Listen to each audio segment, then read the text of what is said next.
नमस्कार दोस्तों, मैं राजकुमार मौर्य। उत्तर प्रदेश में 2026 के प्रधानी चुनाव के लिए सभी दावेदार अपने अपने गांव में इस वक्त तैयारी कर रहे हैं। इस वीडियो में आप सभी साथियों को बताने जा रहे हैं प्रधानी के चुनाव को लड़ने के लिए कौन कौन से प्रमाण पत्रों की जरूरत पड़ेगी, क्योंकि 2026 आ चुका है। आप लोग पहले से प्रमाण पत्र तैयार रखें ताकि बाद में दिक्कत ना हो, किसी भी तरह की प्रॉब्लम ना हो।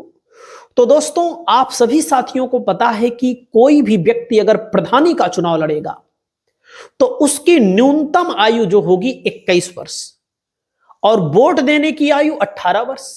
नई वोटर लिस्ट भी आ गई है। तो सबसे पहले दोस्तों, नामांकन पत्र लेना होता है। अगर आपको पंचायत का चुनाव लड़ना है, प्रधानी का चुनाव लड़ना है, तो नामांकन पत्र के बिना कुछ नहीं हो सकता। पहली प्राथमिकता नामांकन पत्र होती है। दोस्तों, इसी नामांकन पत्र से आप प्रधानी पद के उम्मीदवार बनते हैं और उसके बाद यह जो फॉर्म होता है दोस्तों, निर्वाचक अधिकारी से मिलता है। निर्वाचक अधिकारी कहां बैठता है? ब्लॉक में बैठता है। यानी कि आपकी जो ब्लॉक होगी वहीं से आपको निर्वाचन विभाग से, निर्वाचक अधिकारी से आपको नामांकन पत्र मिलेगा। प्रधानी के चुनाव के लिए नामांकन पत्र जो होगा दोस्तों, यह 600 रुपए का होगा सामान्य के लिए। यानी कि सामान्य सीट है तो 600 रुपया, ओबीसी, एससी, महिला, एसटी अगर सीट है तो 300 रुपया होगी नामांकन पत्र की राशि। इसको याद रखिएगा। जिनको आरक्षण के लाभ में लड़ना है उनको 300, जिनको आरक्षण के लाभ में नहीं लड़ना है इनको 600 रुपया चुकाना पड़ेगा, जो कि पिछली बार 300 था, यानी कि डबल कर दिया गया है। तो अब आते हैं आगे। दूसरा नंबर होता है प्रस्तावक का प्रमाण पत्र। आप याद रखिएगा, प्रस्तावक भी आपको तैयार रखना है। प्रस्तावक का जो प्रमाण पत्र लगेगा दोस्तों, आपके गांव का ही प्रस्तावक होना चाहिए, आपके ग्राम सभा का ही प्रस्तावक होना चाहिए, जो कि आपको वहां पर प्रस्तुत करना पड़ेगा। उसके पास लिस्ट होनी चाहिए। उसके पास लिस्ट होनी चाहिए। कौन सी लिस्ट? Voter list. यानी कि वोटर लिस्ट में उसका नाम होना चाहिए, और बिना वोटर लिस्ट में अगर नाम नहीं है तो प्रस्तावक नहीं बन पाएगा। इसको आप हमारी बात को याद रखिएगा एकदम अच्छे से।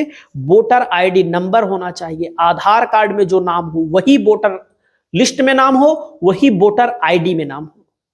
वोटर कार्ड की आईडी का नंबर भी होना चाहिए। इसको आप याद रखिएगा। अगला नंबर शपथ पत्र। शपथ पत्र किस चीज का देना पड़ता है? कोई आपराधिक मामला है कि नहीं आपके ऊपर, इसको आपको शपथ पत्र देना पड़ेगा। आपराधिक मामला है कि नहीं? आपराधिक मामला मतलब किसी के साथ मारपीट, झगड़ा, लड़ाई। वैसे अगर आप किसी अपराध में दोषी हो गए हो, जैसे हत्या, बलात्कार जैसे जघन्य अपराध में, तो आपको चुनाव लड़ने से वंचित कर दिया जाएगा। वहीं पर आपकी इनकम कितनी है, इसका भी प्रमाण पत्र आपको देना पड़ेगा। आपके ऊपर संपत्ति और कर्ज कितना है, इसका भी आपको प्रमाण पत्र देना पड़ेगा। गलत जानकारी आप दिए नहीं, नामांकन रद्द हो जाएगा। तुरंत हो सकता है ना रद्द हो, लेकिन पता लगा चुनाव जीत गए तब चुनाव का नामांकन रद्द हो जाएगा। क्योंकि अगर विपक्षी वाला मजबूत होगा और कोर्ट लेकर चला गया और कोर्ट आपके फैसले, आपकी बातों का जवाब, आपके एफिडेविट को गलत पाई, तो आपका नामांकन नहीं, प्रधानी अगर आप जीते हैं तब वो रद्द हो जाएगा। नामांकन रद्द मान लीजिए किसी कारण से नहीं हुआ तो। जाति प्रमाण पत्र दोस्तों आपको बनवाना है। अगर आप सीट एससी पर लड़ेंगे, एसटी पर लड़ेंगे, ओबीसी पर लड़ेंगे, तो आपको इसके लिए जाति प्रमाण पत्र बनवाना पड़ेगा। प्रमाण पत्र एसडीएम तहसील से बना होना चाहिए, याद रखिएगा। और महिला है तो उसकी बाकायदा सत्यापित उसको उसके मायके से करवाना पड़ेगा। अगर आप महिला को लड़ाना चाहते हैं, अपनी वाइफ को लड़ाना चाहते हैं, तो दोस्तों उसके मायके से सत्यापन होगा।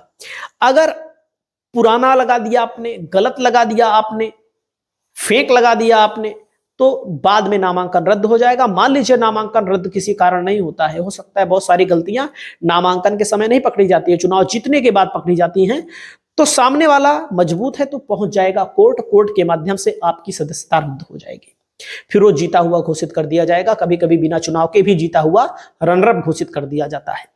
दोस्तों निवास प्रमाण पत्र, निवास प्रमाण पत्र मतलब कि आपको बनवाना पड़ेगा, क्या आप उसी गांव के निवासी हैं, क्या आप उसी ग्राम सभा के निवासी हैं। जनसेवा केंद्र से बनता है, जनसेवा केंद्र पे ऑनलाइन करोगे, फिर जाएगा तहसील, तहसील से लेखपाल मुहर लगा करके बना कर देगा। आपको आय प्रमाण पत्र देना पड़ेगा दोस्तों, आपके पास पैसा कहां कहां से आता है, आपके पास कितना पैसा है, इसके लिए आपको आय प्रमाण पत्र भी देना पड़ेगा, यानी कि पंचायत चुनाव को लड़ने के लिए। वहीं पर वोटर आईडी, अगर आप उम्मीदवार हैं तो आप वोटर आईडी जो है, ईपीआईसी नंबर जो होता है, ईपीआईसी नंबर वहां पर होगा, उसको देना पड़ेगा। उम्मीदवार और प्रस्तावक दोनों का देना पड़ेगा।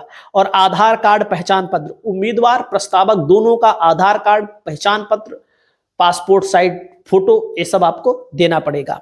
इसी के साथ साथ शैक्षणिक योग्यता, आपने कितना पढ़ाई की है, आप अनपढ़ हैं कि आपने 8वां पढ़ा है कि आपने 10वां पढ़ा है। हालांकि कई राज्यों में अनिवार्य है 12वां पढ़ना, लेकिन उत्तर प्रदेश में ऐसा कोई नियम तो लागू नहीं है कि अनिवार्य है कि नहीं अनिवार्य है। तो आप समझिएगा कि कोई कुछ भी आपने पढ़ा होगा, अनपढ़ पढ़ा होगा, आपने अनपढ़ हो गए आप, या आप हाई स्कूल पढ़े होंगे, इंटर पढ़े होंगे, कुछ भी पढ़े लिखे हैं, तो आपको इस चीज के बारे में जानकारी देनी पड़ेगी। नामांकन शुल्क की रसीद, याद रखिएगा, नामांकन शुल्क की रसीद आपको देना पड़ेगा। और आप सभी साथियों को बताना चाहूंगा कि जो प्रधानी का चुनाव लड़ने जा रहे हैं उनके लिए जमानत की राशि, सामान्य सीट पर लड़ोगे तो 4000 रुपया है, ओबीसी एससी एसटी महिला पर लड़ोगे तो 2000 रुपया है, यानी कि 50%। उसके बाद आप सभी साथियों को मैं बताना चाहूंगा, आप प्रधानी के चुनाव में अधिकतम 1,25,000 रुपया खर्च कर सकते हैं, 1,25,000 रुपया खर्च कर सकते हैं।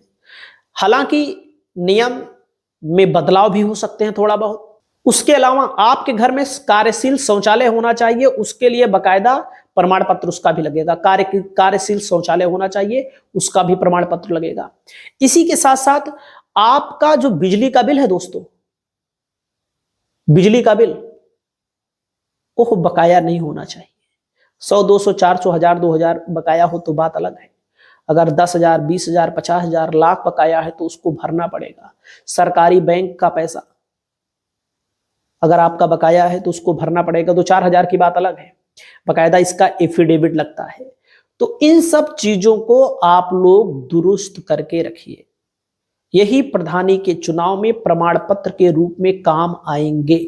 अगर आपको वाकई में प्रधानी का चुनाव सही से लड़ना है तो तैयारी को मजबूत रखिए, कागज को मजबूत रखिए और नामांकन पत्र कम से कम 2 सेटों में दाखिल करिए।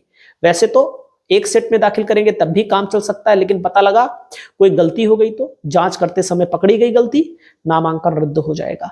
4 सेटों में नामांकन पत्र दाखिल किया जा सकता है। तो दोस्तों वीडियो कैसा लगा कमेंट करके बताइएगा। नमस्कार।